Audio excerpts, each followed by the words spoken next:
bisa disentuh orang lain. Langkah-langkah yang kedua, menutup mulut kata Yesus saat batuk.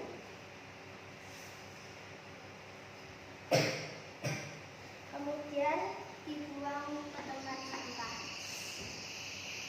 agar virus atau jahat tidak menempel di benda-benda sekitar yang bisa disentuh orang lain. Langkah-langkah yang ketiga, memakai masker saat batuk.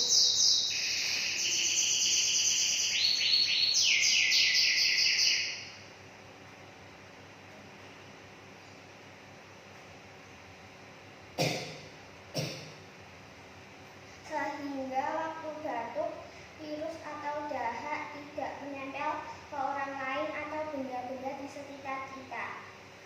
Langkah-langkah etika batuk sangat penting karena virus corona sangat kecil dan hanya bisa dilihat di bawah lensa mikroskop.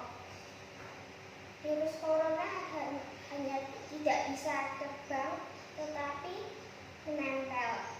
Virus corona hanya bisa masuk melalui mata, hidung, dan mulut. Jadi jangan memegang mata, hidung, dan mulut sebelum mencuci tangan pakai sabun atau hand sanitizer. Demikianlah presentasi dari saya.